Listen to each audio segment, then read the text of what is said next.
All right, well, good morning. I hope that you guys are having a great break and it's been having a lot of fun with it. Obviously, if you're watching this video on the variance chapter during the break week, you're not having a great time. You're rather bored. But I'm not guaranteeing this is going to be entertaining, but hopefully it will be informative. Now, kind of skip through some of these objectives. You can read those as well as anybody else. But let's take a look at a couple of the more important concepts here. First, the issue of variance. The variance is simply the difference between what you planned for and what actually happened. And a little bit in a few minutes, we'll talk in terms of defining the variance as being favorable and unfavorable. But variance is just simply a difference. And any variance needs to be explained because variances are by very nature abnormal, assuming that they're material. And these things can be very detrimental to a company. Now, the static budget is basically what, you guys did in the previous chapter when you prepared the master budget, but always based on a projected level of sales.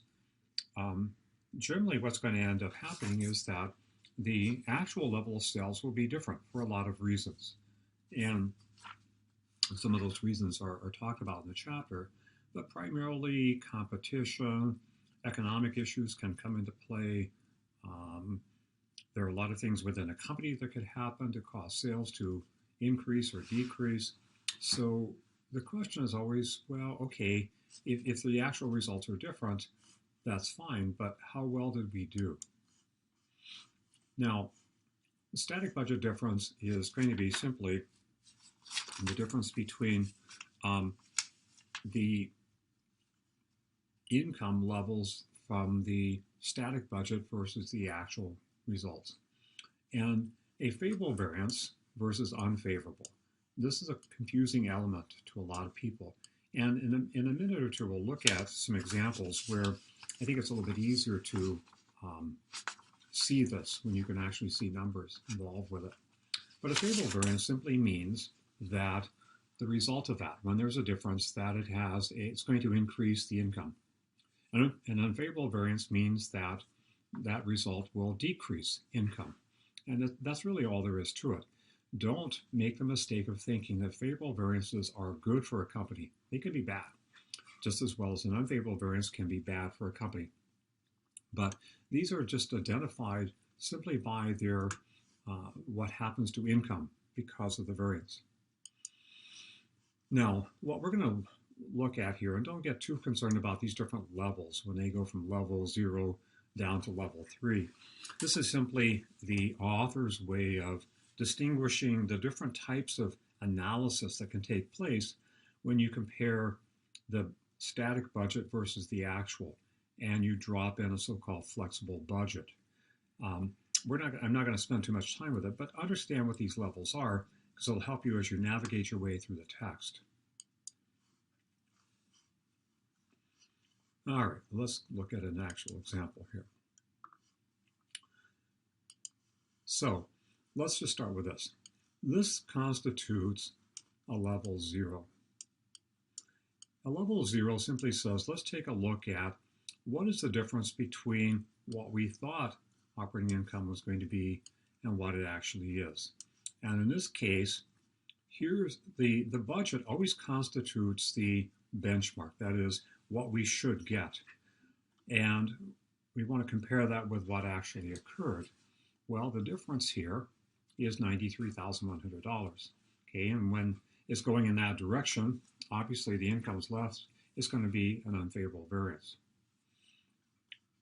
Level 1 analysis would look at, well, okay, probably one of the major factors of that change, amongst others, was that they planned for sales of 12,000, but they actually only sold 10,000.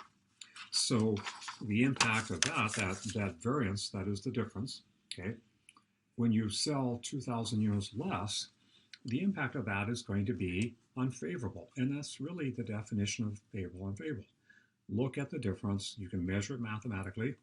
Don't worry about putting positive, negative signs on it. Don't do that. That makes it more confusing. Look at the difference and then ask yourself, okay, as a result, if this is the benchmark, what we should have achieved, and this is what we achieved, that 2,000 difference, what's the impact that's going to be on net income? Well, if you sell less, it's going to be unfavorable. Now, we'll look at kind of why this occurred, which is a little bit of an anomaly, but this is what you should have achieved at 12,000 level, 12,000 units sales. Your direct materials should have cost 720,000.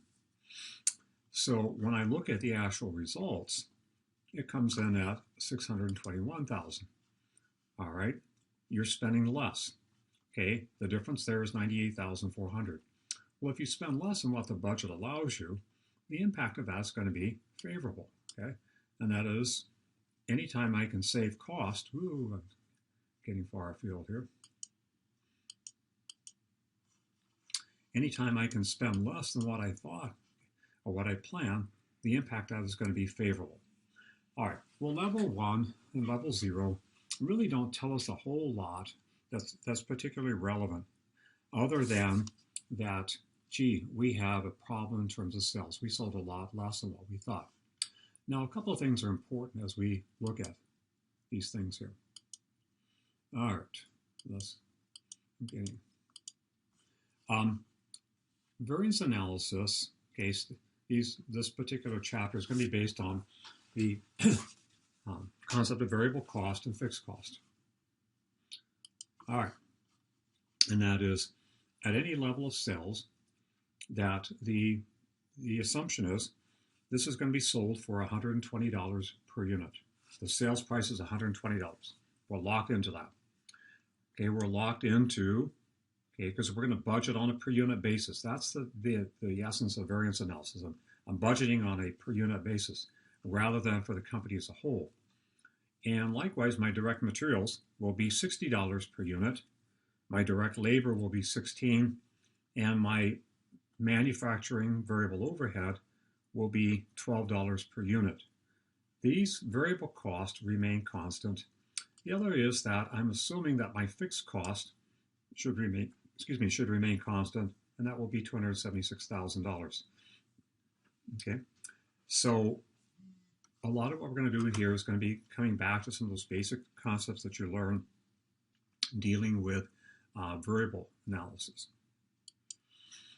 All right, now the problem is that they sold less than what they thought, and that could be a matter of well, okay, was it a marketing issue? Was it a production issue? We really don't know. So we need to delve a little bit deeper to determine what went wrong. And the way you do that is you create what's called a flexible budget.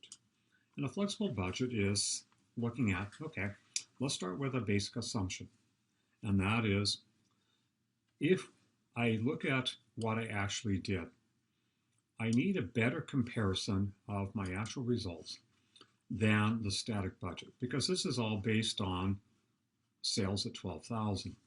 So let's look at a comparison, a more apples to apples comparison based on the same level of sales, okay, namely 10,000. And since it's sort of I'm using variable cost, then my assumption is if I'm going to sell 10,000, I should generate 1.2 million because I'm using $120 per unit.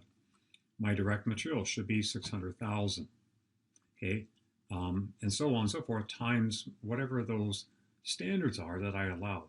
I'm setting the standard again according to a per unit amount, $60 of direct materials, okay, and whatever the $16 of direct labor, the $12 of variable manufacturing overhead. I'm locked into that.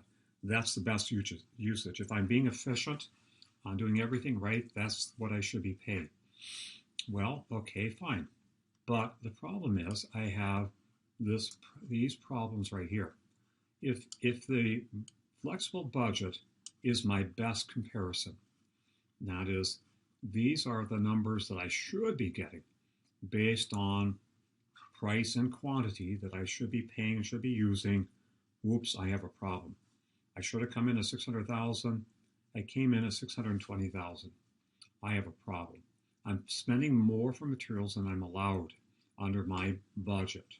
So if I'm spending more than I'm allowed, the impact of that's going to be an unfavorable variance. And I'm going to look at do the same thing with respect to my labor and overhead. Likewise, too, I can also look at, well, what happened with respect to fixed cost. Well, fixed cost is something you don't really worry too much about because it's usually pretty easily explained. Because I can look at, well, maybe I didn't budget for insurance or property taxes as well as I should have. What I'm more concerned about is what's happening to my variable cost, because these are things that I can control more readily. So, but I know that I have a problem with materials, labor, and in this chapter we're going to simply look at materials and labor. I'm off by a significant amount. I need to delve deeper, and that's kind of what this issue of levels is all about. And I'm not going to worry about the volume variance, okay? That's explained by the $2,000 difference. But I am worried about the flexible budget variance, the difference between this and that, okay? That is the more relevant issue to me because that's what the company can control, and particularly what marketing and production can control. And of course, why does this occur? Well, number one, in terms of the volume part of it, it could be simply that marketing didn't do a good job of predicting. It could also be that our sales are off because we have a production problem, that there's been a decrease, a deterioration in the quality of the product. Therefore, less people are buying my product. And so the company has to be ruthlessly truthful, honest with itself to determine why are these things happening. It's not necessarily trying to pin blame or trying to fire people, but if we have a problem, we have to solve it. We have to, number one, identify a problem, and then number two, come up with a realistic solution to that. One might be a better prediction model for marketing, or what do we do to improve the quality of the product? All right, well, level three.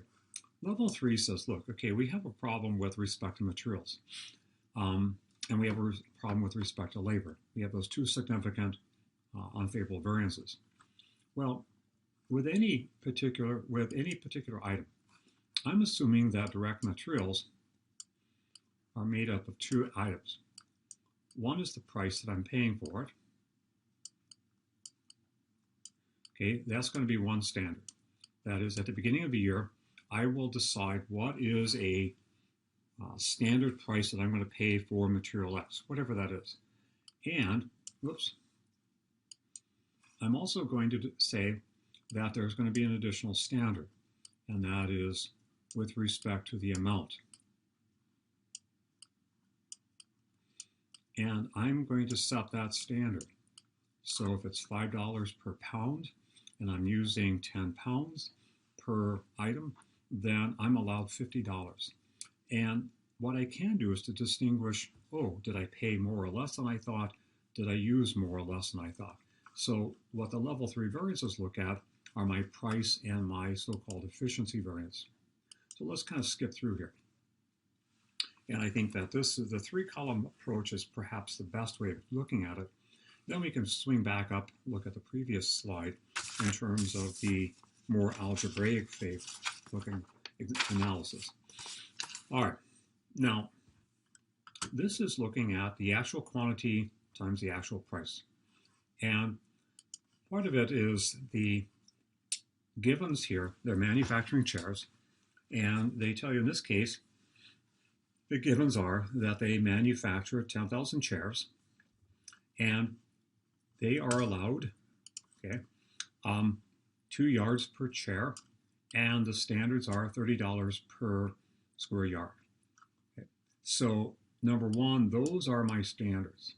Okay. For each chair that I manufacture, I'm allowed 2 yards and $30 per yard. All right. Now, the price variance, okay, we'll look at how this is derived. First of all, is the actual quantity times the actual price, AQ times AP, if you will. And it really doesn't matter. We're not looking at efficiencies here. We're looking at price. We're focusing in on Did I pay more or less? All right. Well, if I actually used 22,200 and I actually paid $28, multiply them out, that's what I paid for my materials. All right. Well, the price variance is looking at the difference in the price. So I take the actual quantity times the standard price. And that is my standard, my budget, my basis of comparison says, look, you should have used or you should have paid $30. And so if you're using 22,200, you should have paid 666,000. Well, okay, fine. This is what I'm allowed to pay for. This is what I did. So you say, oh, wait a minute, okay, they paid significantly less than what they're allowed. Yes, that is favorable. Okay, if you pay less than what you're allowed, the impact of that on net income is to increase it. So that would be defined as a favorable variance. Again, don't confuse the F, the favorable, with good or bad. We'll talk about that here in a minute. All right. Now, the efficiency variance is a little bit different. It involves one additional number. And it starts, number one, with the actual production. What did I actually produce? Well, if I actually produced 10,000 chairs, then I'm allowed the 2 yards at $30 per yard. All right. So, or more, if you want to look at these two numbers here, I'm allowed 20,000 yards, okay, with 10,000 chairs. In any event, 600,000, compare, that's all I'm allowed. If I do everything right and manufacture the chairs according to my standards, I should only be paying 600,000. Whoops, I paid 666,000. In other words, they wasted 2,200 yards of material. We don't know why. Okay, that's to be determined a little bit later. But when you are paying significantly more than what you're allowed, the 66,000, then that's going to be an unfavorable variance. Now, the two things offset each other somewhat, if you will. The 66,000 versus the 44,400, that the company has a net flexible budget variance for materials of 21,600. Now, part of it is to explain why this occurred. We really don't know. That the problem doesn't go into that much detail. It could be that they bought lower quality, and that lower quality, they got a better price, but the material kept breaking. Maybe the quality was fine, and the workers are not well trained. Okay, so there are a lot of different things that could be supposed in terms of an explanation, but somebody has to explain the two variances. And that may be left, number one, to the purchasing department to explain why this variance occurred, and the production manager is going to have to explain this. The explanation, if you will, the blame of it, goes to the person in charge. Who has responsibility for purchasing the material? Who has responsibility for the production for that? And those are the individuals that need to explain the variances. All right, labor variances are really not a whole lot different. Okay? And in this particular case, the standards are, for labor, you're allowed to pay $20 per hour. Likewise, you're allowed the 0.8 hours per chair. That's the standard. All right. Now, what they actually used here was 9,000 hours, and they paid $22 per hour. So the AQ times the AP gives you 198,000. All right. So the price variance, sometimes called the rate variance with respect to when you talk about labor and even with variable overhead. Sometimes this here can be called the quantity variance. Different authors will use different terminology here. But in any event, I'm only allowed to pay $20 per hour for labor. So if I use 9,000, I pay $202 more. Whoops, okay, I generated an $18,000 unfavorable price variance. Generally, with respect to labor, it's not something you get super excited about because it's fairly easily explained that, oh, we settled on a contract. Generally, the people in HR, we're going to have to explain this, because generally HR and others will say, well, okay, this is what we think we can settle with a contract for versus what they actually do. So generally, that explanation is going to fall to somebody in HR or personnel. And generally, this sort of thing is normally beyond the responsibility of the production manager. Now, the efficiency variance is the one that the production manager certainly has control over. And so if they're going to produce 10,000 chairs and they're allowed 0.8, then they should only be using 8,000 hours. And you can see very clearly here that they have wasted 1,000 hours. Well, okay, whatever the reason is, we don't know. And at $20 per hour, the effect of that is to increase costs. I mean, anytime you have an unfavorable variance, in a sense, what you're doing is increasing your cost. And you have to recover that. You have to set the price higher. And in the long term, your competitors may be far more efficient at this sort of thing than you are, and they're going to undercut your price. So the difference between the flexible budget that we determined back with the level 2 analysis and the actual can be explained by these two, by the price and efficiency variance. In this case, they're additive. The 18,000 unfavorable, the 20,000 unfavorable variance. Now, if I go back up here, you can look and see what I was talking about. The difference in the prices, okay, times the quantity. So in a sense, it's the actual quantity times the budgeted price, the actual quantity times the actual price. Kind of leads you to this algebraic formula. Now, if you're comfortable with doing it in terms of algebra, fine. That's one way of doing it. But oftentimes the problem with the algebra is that people get very confused with the positive or negative part of it, and they're not quite sure how to define it as being favorable, unfavorable. That's why I'm kind of a fan of doing the column format. It may be sort of clunky, it may be less efficient, but I think, the column format allows you to take a look at the difference here, and it's a little bit easier to identify the variance as being favorable or unfavorable. Then you could likewise, because these right here, if I look at this, okay, my AQ times AP times AQ times BP, what I'm focusing in on here is simply the difference in price, okay? This would be my budgeted price times my, driving you guys crazy with that. My budgeted price times my budgeted quantity, or sometimes called the standard quantity. So here we're looking at the focus here is on quantity. Here the focus is on price when I'm looking at this.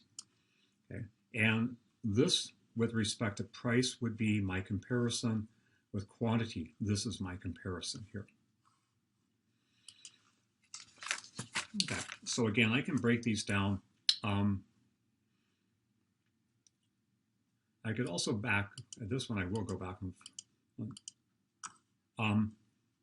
the fixed budget variance, okay, I've already identified as being $9,000 unfavorable. That's part of the explanation that I have to derive here. Number one, just so I can get a better, something I may not have a lot of control over, but I need a better way of budgeting, that I can become more accurate in my budgeting. So that would be another element of this analysis. Not something we normally spend a great deal of time with. But the direct material variance, okay, that can be explained. The labor can be explained, and the fixed can be explained. Now, we're not going to spend any time in this chapter dealing with variable manufacturing overhead, but in a sense, it's not any different than labor, because variable overhead normally will have a predetermined overhead rate amount and a quantity. And so I'm looking at, did I pay more or less for my variable overhead? Did I use more or less of that particular quantity? Whether it's a single amount or with activity-based costing, I could have 5 or 6 different levels, okay? But in a sense, I know that there is a chapter that we're not going to look at here. Oops. But in a sense, it's really no different than what we do with manufacturing labor or with that, okay? And This can be decomposed into a price and efficiency. Likewise, my labor can be decomposed into a price and efficiency.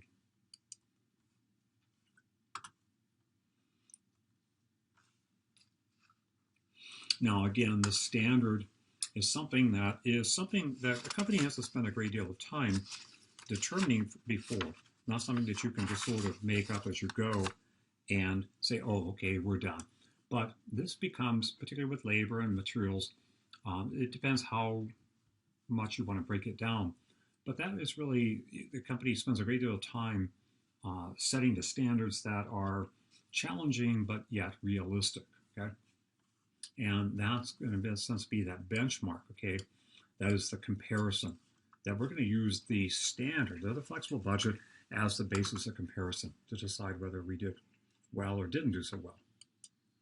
Okay. Now, journal entries can be made, and I think I'm going to go back to this page here to show you that with standard costing, you're going to have to kind of imagine this. But standard costing says, look, we're going to maintain all inventory accounts at standard. Therefore, any variances that arise must be recognized immediately, and therefore management will be made aware of any variances.